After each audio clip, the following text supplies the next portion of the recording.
नमस्कार, India daily live देख रहे हैं आप और मैं हूं आपके साथ Shivam Dubey. India daily live के बेहद खास बुलेटिन भारत डेली लाइव में आप सबका बहुत बहुत स्वागत। बुलेटिन की शुरुआत करेंगे और रुक करेंगे पहली खबर की ओर। पहली खबर दिल्ली से है, जहां प्रधानमंत्री नरेंद्र मोदी ने इंडिया एआई इंपैक्ट समिट 2026 में अपने संबोधन में कहा कि कृत्रिम बुद्धिमत्ता मानव इतिहास का एक बड़ा रूपांतरण है। उन्होंने बताया कि एआई मशीनों को बुद्धिमान बनाने के साथ साथ मानवीय क्षमताओं को कई गुना बढ़ा रहा है। मोदी ने कहा कि वर्तमान में एआई का प्रभाव पहले ही तेज हो चुका है, यानी पहले की तुलना अगर की जाए तो तेज हो गया है, गहरा हो गया है और व्यापक स्तर पर फैल चुका है, और इसका सही दिशा में उपयोग करना हमारी बड़ी जिम्मेदारी है और हमें करना भी चाहिए। प्रधानमंत्री ने युवाओं की सराहना करते हुए कहा कि वो शिखर सम्मेलन में एआई को अपना रहे हैं और इसके सही उपयोग की जिम्मेदारी भी ले रहे हैं। उन्होंने चेतावनी दी कि दिशाहीन एआई व्यवधान पैदा कर सकता है, जबकि सही दिशा देने पर यह समाधान पैदा कर सकता है। भारत का दृष्टिकोण एआई को मानव केंद्रित, समावेशी और लोकतांत्रिक बनाने का है, ताकि इसका लाभ वैश्विक स्तर पर सभी को मिले। Sunlight is the best disinfectant, यानी पारदर्शिता ही सबसे बड़ी सुरक्षा है। कुछ देश और कंपनियां मानती है कि एआई एक स्ट्रैटेजिक एसेट है, इसलिए इसे कॉन्फिडेंशियल तरीके से डेवलप किया जाना चाहिए। लेकिन भारत की सोच अलग है। हम मानते हैं कि एआई जैसी तकनीक तभी दुनिया के लिए लाभकारी होगी जब उसे शेयर किया जाएगा, जब कोड ओपन होंगे और शेयर किए जाएंगे, तभी हमारे मिलियंस ऑफ यंग माइंड्स उन्हें बेहतर और सुरक्षित बना पाएंगे।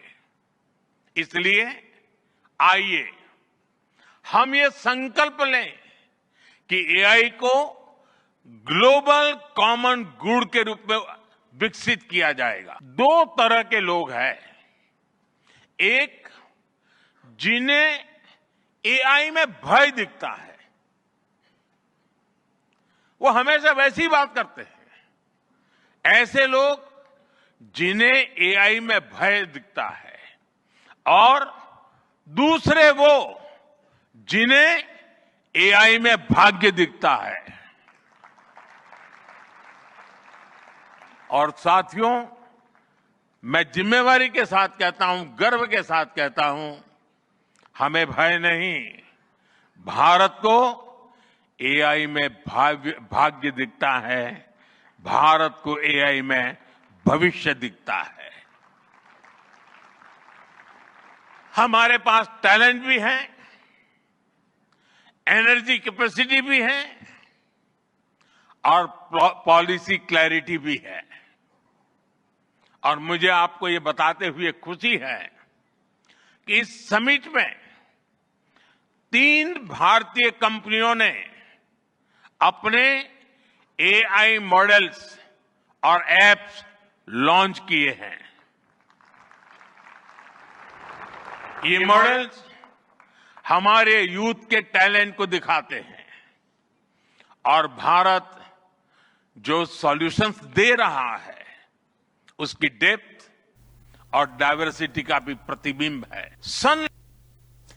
रुक करेंगे अगली खबर की ओर। केंद्रीय गृह मंत्री अमित शाह आज रात असम के सिलचर पहुंच रहे हैं, जहां उनकी 3 दिवसीय यात्रा आगामी विधानसभा चुनाव से पहले काफी महत्वपूर्ण मानी जा रही है। शुक्रवार 20 फरवरी को वो भारत बांग्लादेश सीमा पर स्थित नतनपुर बीएसएफ बॉर्डर आउटपोस्ट का दौरा करेंगे और वहां सुरक्षा स्थिति, फेंसिंग के काम और घुसपैठ रोकने की तैयारियों का जायजा लेंगे। उसी दिन वो सीमावर्ती गांवों के बुनियादी ढांचे और आजीविका को भी मजबूत करने वाले वाइब्रेंट विलेज प्रोग्राम के दूसरे चरण का शुभारंभ करेंगे। यात्रा के दौरान अमित शाह बराक घाटी में एक बड़ी चुनावी रैली को संबोधित करेंगे और फिर कुछ समय के लिए त्रिपुरा के अगरतला जाएंगे। शनिवार 21 फरवरी को वो गुवाहाटी से सीआरपीएफ की वार्षिक दिवस परेड में शामिल होंगे। वो पूर्वोत्तर में पहली बार आयोजित की जा रही है ये पूरा कार्यक्रम, और इसके अलावा वो सोनापुर में असम पुलिस की 10वीं बटालियन के नए परिसर की आधारशिला भी रखेंगे।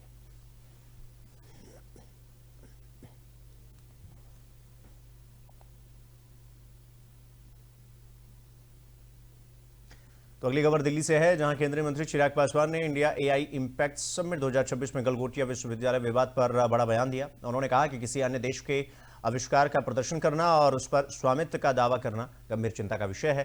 चिराग पासवान ने स्पष्ट किया कि यह मामला सरकार की नजर में है और आवश्यक कार्रवाई जल्द ही की जाएगी। उनका यह बयान तकनीकी और शिक्षा जगत में स्वदेशी अधिकार और नवाचार की सुरक्षा को लेकर कई सवालों को उजागर करता है। सरकारी कार्रवाई की संभावना पर विशेषज्ञों की निगाहें टिकी हुई। एक बड़ी चूक है और एक यूनिवर्सिटी के द्वारा इस तरीके से गलत चीज को प्रदर्शित करना और उसकी ओनरशिप लेना, मैं मानता हूं ये सरासर गलत है। जो वहां पर मौजूद थी उन्होंने कई शब्दों से खेलने का प्रयास किया कि गलत तरीके से कहा गया, गलत तरीके से समझा गया, पर एक बाहर किसी दूसरे देश की चीज को भारत में जब एआई समिट हो रहा है उसमें इस तरीके से लाना, मैं समझता हूं ये चिंता का विषय है। बहरहाल फिलहाल अभी ये समिट चल रहा है, इसके बाद क्या कार्रवाई करनी चाहिए, जिस तरीके से दुनिया के सामने कहीं ना कहीं एक गलत छवि में हमारे देश को प्रस्तुत करने का प्रयास किया गया, उस पर क्या कार्रवाई होगी, मुझे लगता है जल्द इसको भी सरकार तय कर लेगी। तो नई दिल्ली में आयोजित इंडिया एआई इम्पैक्ट समिट 2026 में फ्रांस के राष्ट्रपति इमैनुअल मैक्रों ने कहा कि बच्चों को एआई और डिजिटल जोखिमों से बचाना वैश्विक प्राथमिकता बन गई है। उन्होंने बताया कि फ्रांस में 15 साल से कम उम्र के बच्चों के लिए सोशल मीडिया नेटवर्क्स पर प्रतिबंध लगाने की प्रक्रिया शुरू कर दी गई है और कई यूरोपीय देश इस पहल में शामिल हैं। राष्ट्रपति मैक्रों ने प्रधानमंत्री नरेंद्र मोदी का स्वागत करते हुए कहा कि भारत भी इस क्लब में शामिल होगा। उनका कहना था कि सरकार, प्लेटफॉर्म और रेगुलेटर्स को मिलकर इंटरनेट को सुरक्षित और युवा नागरिकों के लिए सेफ स्पेस बनाना चाहिए। One of our G7 priorities will be as well children's protection against AI and digital abuse. You just mentioned it, Mr. Secretary General. There is no reason our children should be exposed online to what is legally forbidden in the real world. Our platforms, governments and regulators should be working together to make internet and social media a safe space. This is why, in France, we are embarking on a process to ban social networks for children under 15 years old.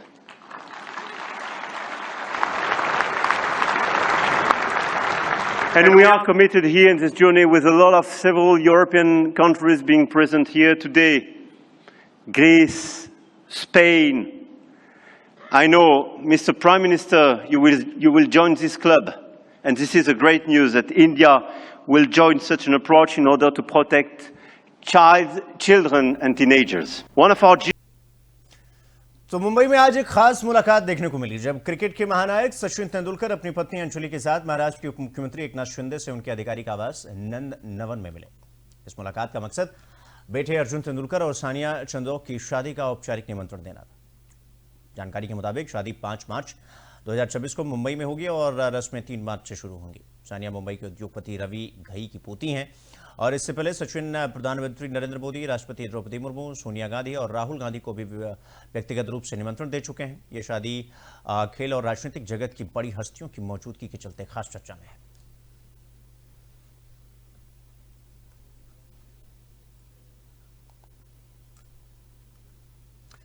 तो वहीं गढ़चिरौली जिले में माओवादियों के खिलाफ police ने एक बड़ी कार्रवाई की है। एक ही दिन में करीब 800 जवानों के 18 विशेष पथकों ने मिलकर माओवादियों के 44 स्मारकों को ध्वस्त कर दिया और इस अभियान के लिए खुफिया सूचना के आधार पर जिला पुलिस और C60 कमांडो की टीम ने संयुक्त रूप से काम किया और अभियान के दौरान 15 पुलिस स्टेशन और 5 उप पुलिस स्टेशनों की टीमों ने दुर्गम और घने जंगलों में सर्च ऑपरेशन चलाया। पुलिस अधिकारियों के अनुसार इन स्मारक का इस्तेमाल माओवादी द्वारा प्रचार और संगठनात्मक गतिविधि के लिए किया जाता था। स्मारकों को हटाने से न केवल माओवादी गतिविधियों की पकड़ कमजोर होगी बल्कि आम नागरिकों में सुरक्षा की भावना भी मजबूत होगी। जिला प्रशासन और जिला पुलिस अधीक्षक ने बताया कि गढ़चिरौली में माओवादियों के प्रभाव को खत्म करने के लिए अभियान लगातार चल रहा है और स्थानीय नागरिकों से सहयोग करने की अपील की गई है।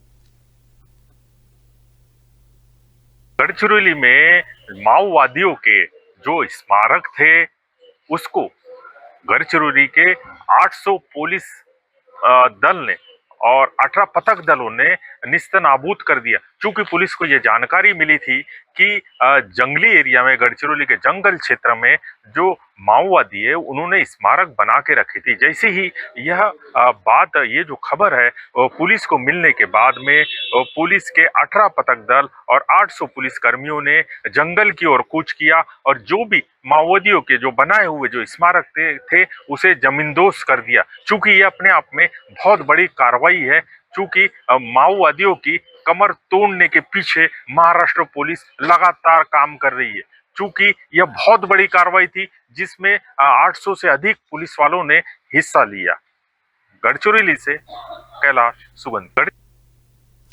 तो विकासनगर में प्राचीन गणेश मंदिर विद्यापीठ मार्ग पर आज स्वामी प्रकाशानंद जी द्वारा श्रीमद् भागवत कथा का समापन हुआ और ये कथा यमुनोत्री से प्रयागराज और वापसी यमुनोत्री तक यमुना के किनारे बसे शहरों और नगरों में 8 मार्च 2024 से 2 अप्रैल 2026 तक आयोजित की जा रही है। स्वामी प्रकाशानंद जी ने 7 दिन तक विकासनगर में कथा पढ़ी और हर मंदिर में पंचमुखी हनुमान जी की मूर्ति स्थापना की।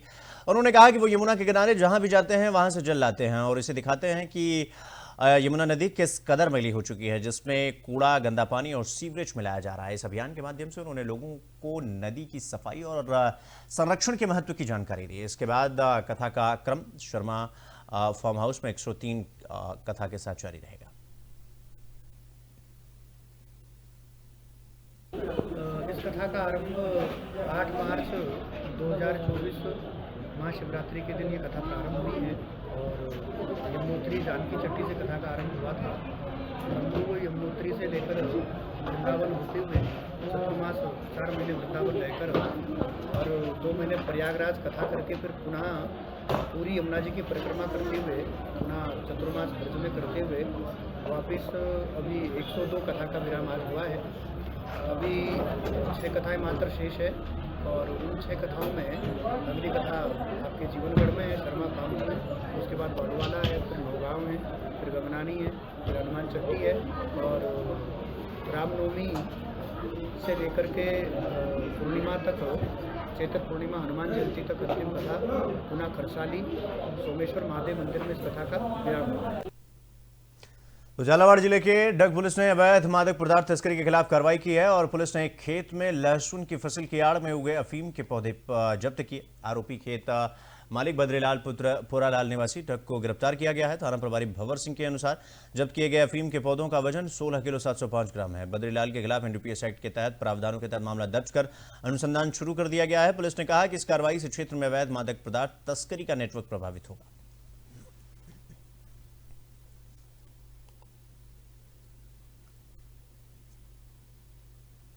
तो कोटा के महावीर नगर थाना क्षेत्र में बुधवार रात एक पुरानी रंजिश का मामला सामने आया, जहां सुभाष नगर की बॉम्बे योजना में रहने वाले विक्रम कुमार को उसके पुराने दोस्तों ने घात लगाकर चाकुओं से हमला कर मौत के घाट उतार दिया। पुलिस के अनुसार हमला इतना भीषण था कि विक्रम के पीठ पर गंभीर घाव हुए और आरोपियों में आशु, अकरम, राजकुमार और गुलू शामिल हैं, जो पहले विक्रम के मित्र थे, लेकिन हाल ही में उनके बीच अनबन हो गई थी। वारदात के समय आरोपी कथित तौर पर नशे में था। घटना के बाद आरोपियों की तलाश के लिए पुलिस ने विशेष टीमें गठित कर संभावित ठिकानों पर दबिश दी। मृतक के परिवार में कोहराम मचा हुआ है और पूरे इलाके में सनसनी फैली हुई है। 2 केस है, मेरा घर के नीचे ही खड़ा था मेरा भाई। क्या नाम है आपके भाई का? मेरा भाई का नाम विक्रम सिंह। क्या है, हमारे मोहल्ले के ही है, 4-5 थे। एक तो हो गया ये आशु, अकरम, राजकुमार और क्या नाम था, गोलू, आशु और कुशाल और विशाल और बजरंग। तो इन्होंने क्या मतलब बुला के वार किया या कोई पुरानी रंजिश? सारे मोहल्ले का वैसे बैठ के उन्होंने बस, वो तो मेरे घर के नीचे खड़ा था घर जाने के लिए, दुकान में खड़ा था, मेरे घर के पास में दुकान है, वहाँ खड़ा था। तो ये सारे के सारे एकदम आए। तो बीकानेर में जनगणना 2027 के प्रथम चरण के लिए जिला और चार्ज अधिकारियों के प्रशिक्षण कार्यक्रम का शुभारंभ हरिश्चंद्र माथुर राजस्थान लोक प्रशासन संस्थान में गुरुवार को संभागीय आयुक्त विश्राम मीणा और जिला कलेक्टर नम्रता वृष्णी ने किया। इस अवसर पर additional director doctor Narendra Kumar थोरी और सांख्यिकी विभाग के संयुक्त निदेशक भी मौजूद रहे। संभागीय आयुक्त ने कहा कि इस बार जनगणना तकनीकी और डिजिटल तरीके से होगी और आंकड़ों की मॉनिटरिंग भी आधुनिक तरीके से की जाएगी। उन्होंने अधिकारियों को निर्देश दिए कि कार्य गुणवत्तापूर्ण और समयबद्ध तरीके से पूरा होना चाहिए और जिला कलेक्टर ने अधिकारियों को ट्रेनिंग पूरी तरह लेने और कार्य समय पर समाप्त करने के लिए प्रोत्साहित किया। वर्ष 2027 की जनगणना देश की 16वीं और आजाद भारत की 9वीं जनगणना होगी।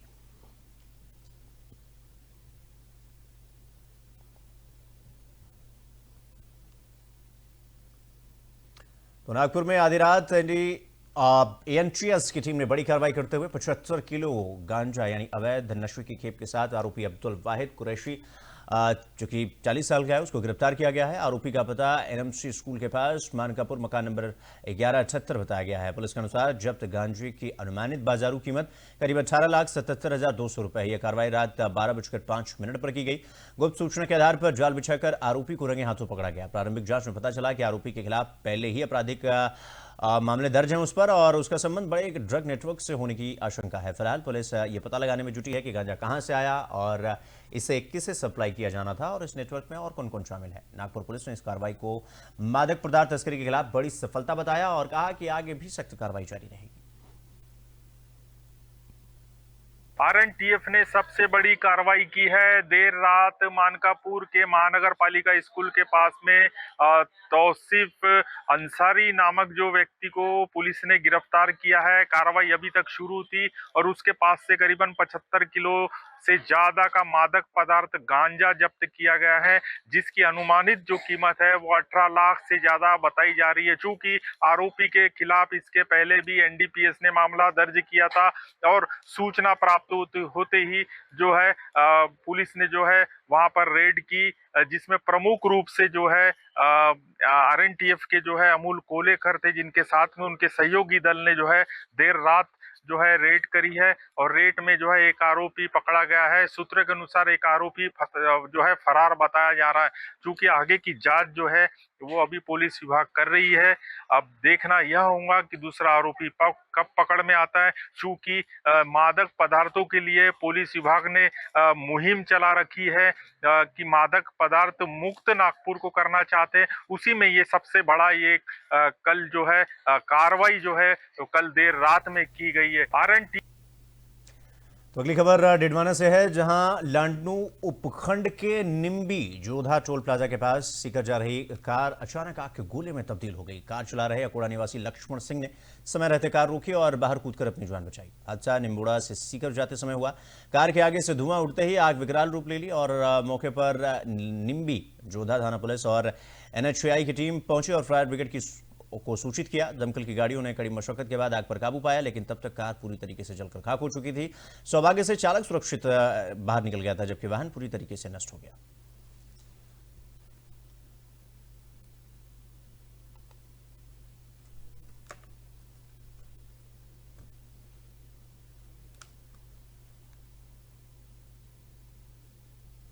तो रुक करेंगे अगली खबर की ओर। बुधनी नगर परिषद क्षेत्र में नर्मदा नदी के किनारे एनजीटी नियमों के उल्लंघन का मामला फिर से सामने आया, जहां आरोप है कि प्रधानमंत्री आवास योजना के तहत नर्मदा से 300 मीटर के भीतर मकान स्वीकृत किए गए और कई हितग्राहियों को पहली किश्त भी प्रमाण पत्र भी दिए जा चुके हैं। पूर्व में भी इसी प्रकार की अनियमितताओं की चर्चा है। राजस्व विभाग द्वारा सर्वे रिपोर्ट उपलब्ध होने के बावजूद यदि स्वीकृतियां दी जा रही हैं तो फिर ये प्रशासनिक लापरवाही मानी जाएगी। स्थानीय नागरिक मांग कर रहे हैं कि इस मामले की निष्पक्ष जांच हो और दोषी अधिकारियों के खिलाफ कार्रवाई सुनिश्चित की जाए। नगर परिषद और एसडीएम से संपर्क पर कोई स्पष्ट जवाब नहीं मिला। देखिए, नेशनल ग्रीन ट्रिब्यूनल भोपाल ने अपनी एक याचिका क्रमांक 139/2013 के आदेश दिनांक 6/11/2017 में विस्तृत आदेश पारित किया है कि मध्य प्रदेश में नर्मदा नदी के किनारे बाढ़ के उच्चतम स्तर से 300 मीटर पर किसी भी प्रकार के निर्माण कार्यों की परमिशन नहीं है। यदि किसी भी तरह से इस प्रतिबंधित क्षेत्र में प्रतिबंधित दूरी पर निर्माण कार्य होता है तो उसको हटाया जाना अत्यंत आवश्यक है। ऐसा नेशनल ग्रीन ट्रिब्यूनल भोपाल ने इस याचिका में आदेश पारित किया। इस आदेश के बाद भी कुछ अन्य याचिका, एक अन्य याचिका क्रमांक 105/2017 में भी पुनः नेशनल ग्रीन ट्रिब्यूनल ने आदेश दिया कि इस प्रतिबंधित क्षेत्र पे किसी भी प्रकार का निर्माण कार्य स्वीकृत नहीं है। ऐसे निर्माण कार्यों को तुरंत हटाना चाहिए। अभी वर्तमान में ऐसा देखा जा रहा है कि चाहे होशंगाबाद की बात ले लें या बुधनी नगर पालिका की बात ले लें, बहुत सारे ऐसे क्षेत्र हैं जहां पे प्रतिबंधित 300 मीटर के दायरे में निर्माण कार्य हो रहे हैं कि जो कि टोटली अनुचित है और एनजीटी के गाइडलाइंस एवं जजमेंट के विरोध में है। देखिए, इससे वो परिक्षेत्र जो अगर नर्मदा के तट के 300 मीटर के दायरे में आते हैं, चाहे वो नगर परिषद हो, नगर पालिका हो, वहाँ अगर ऐसे प्रधानमंत्री आवास अगर स्वीकृत वहाँ के संबंधित अधिकारी ने स्वीकृत किए तो निश्चित तौर पर वो अवैधानिक है। एनजीटी के नियमों का परिपालन होना चाहिए और कहीं भी अगर ऐसे प्रधानमंत्री आवास स्वीकृत किए हैं तो ऐसे संबंधित अधिकारियों से, उस विभाग के अधिकारियों से इसकी वसूली की जाना चाहिए। देखिए, नेशनल ग्रीन ट्रिब्यूनल भोपाल ने अपनी एक याचिका क्रमांक 139/2013 के आदेश दिनांक 6/11/2017 में विस्तृत आदेश पारित किया है कि मध्य प्रदेश में नर्मदा नदी के किनारे बाढ़ के उच्चतम स्तर से 300 मीटर पर किसी भी प्रकार के निर्माण कार्यों की परमिशन नहीं है। यदि किसी भी तरह से इस प्रतिबंधित क्षेत्र में प्रतिबंधित दूरी पर निर्माण कार्य होता है तो उसको हटाया जाना अत्यंत आवश्यक है। ऐसा नेशनल ग्रीन ट्रिब्यूनल भोपाल ने इस याचिका में आदेश पारित किया। इस आदेश के बाद भी कुछ अन्य याचिका, एक अन्य याचिका क्रमांक 105/2017 में भी पुनः नेशनल ग्रीन ट्रिब्यूनल ने आदेश दिया कि इस प्रतिबंधित क्षेत्र पे किसी भी प्रकार का निर्माण कार्य स्वीकृत नहीं है। ऐसे निर्माण कार्यों को तुरंत हटाना चाहिए। अभी वर्तमान में ऐसा देखा जा रहा है कि चाहे होशंगाबाद की बात ले लें या बुधनी नगर पालिका की बात ले लें, बहुत सारे ऐसे क्षेत्र हैं जहां पे प्रतिबंधित 300 मीटर के दायरे में निर्माण कार्य हो रहे हैं कि जो कि टोटली अनुचित है और एनजीटी के गाइडलाइंस एवं जजमेंट के विरोध में है। देखिए, ऐसे वो परिक्षेत्र जो अगर नर्मदा के तट के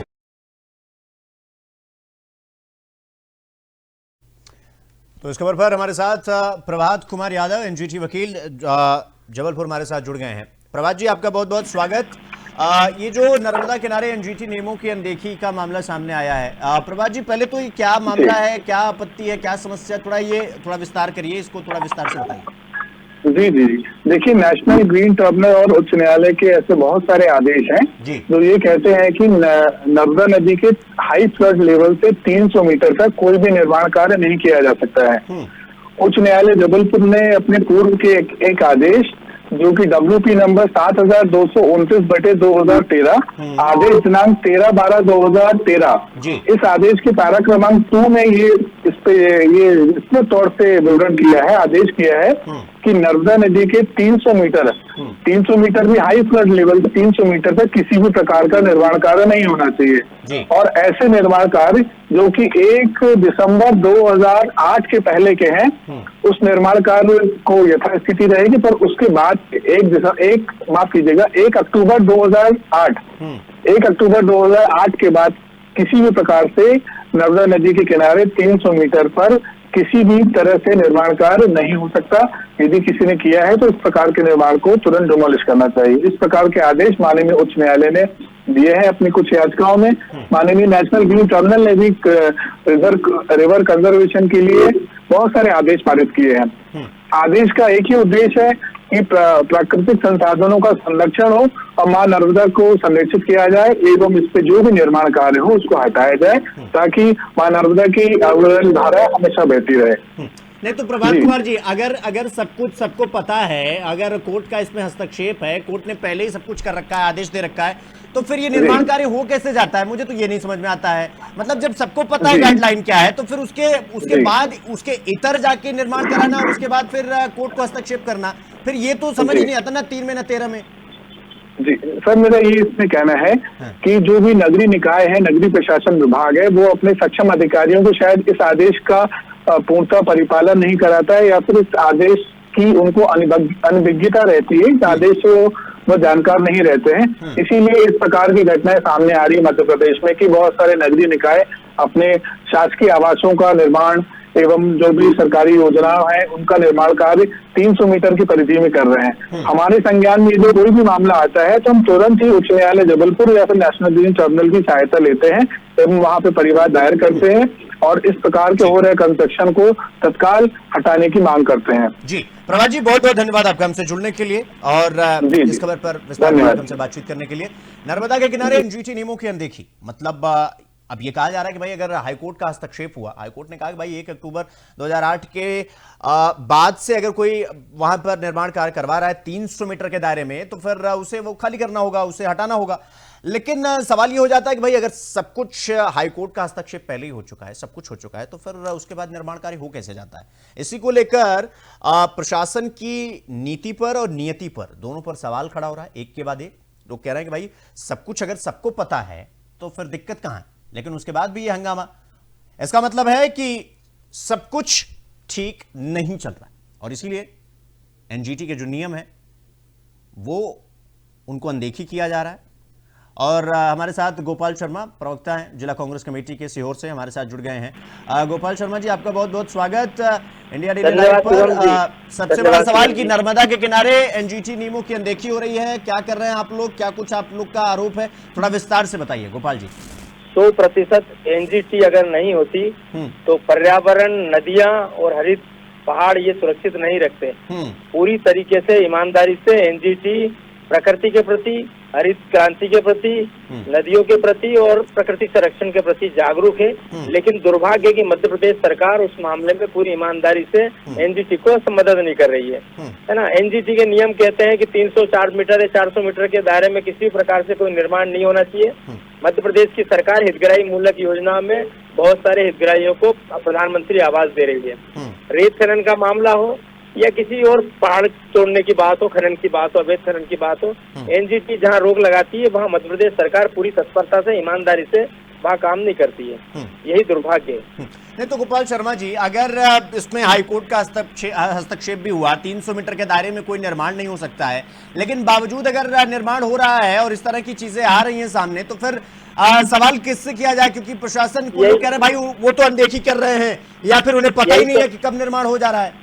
यही तो हास्यास्पद बात है कि एनजीटी ने कह दिया है कि नर्मदा के दोनों तट पर जो बाढ़ प्रभावित क्षेत्र है वहां पर 300 मीटर में अगर कोई निर्माण नहीं होना चाहिए तो लोक निर्माण विभाग मध्य प्रदेश सरकार का या वन विभाग किस तरीके से वहां रेस्ट हाउस बना देते हैं। बहुत सारे बुधनी और सागन के रेस्ट हाउस आप देखिएगा, माप कीजिएगा, तोल कीजिएगा कि कहाँ पर कितनी दूर पर बने हुए हैं। 300 मीटर के दायरे में अगर है तो बिल्कुल बेदखल होना चाहिए। और ऐसे बहुत सारे भवन सरकारी बन चुके हैं। अब जो पूरी हम लोग विपक्ष में पूरी ईमानदारी से इस मामले को उठाते हैं। गोपाल जी, क्या आप ये कहना चाहते हैं कि सब कुछ सरकार को पता है, लेकिन सरकार की निगरानी में ये सारी चीजें हो रही हैं, लेकिन सरकार 100% पूरी तरीके से मैं मध्य प्रदेश की भारतीय जनता पार्टी की सरकार पर आरोप लगाता हूँ कि वो कहीं न कहीं बेईमानी के तहत पर, चाहे वो रेत खनन के मामला हो, चाहे वो वन माफियाओं के मदद करने वाली बात हो, या कहीं भी एनजीटी के नियमों के विरुद्ध अगर कोई कार्य कर रही है तो मध्य प्रदेश सरकार और वहाँ का प्रशासन पूरी तरीके से ऐसे लोगों को मदद कर रहा है।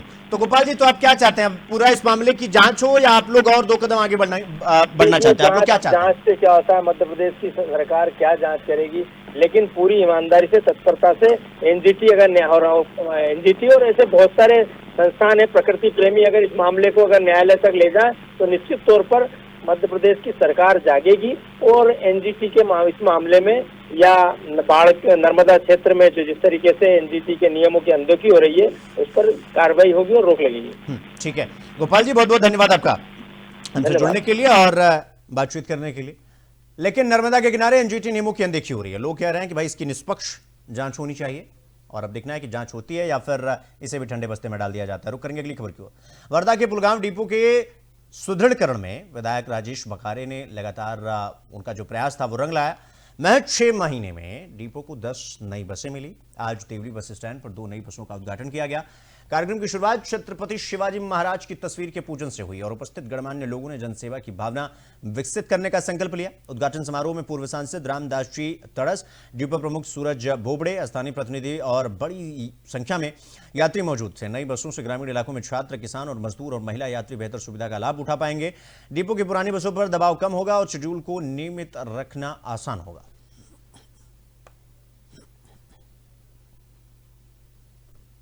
तो इसी खबर के साथ बुलेटिन में फिलहाल इतना ही, लेकिन देश और दुनिया की तमाम बड़ी खबरों को देखने के लिए देखते रहिए इंडिया डेली लाइव और मुझे दीजिए इजाजत। नमस्कार।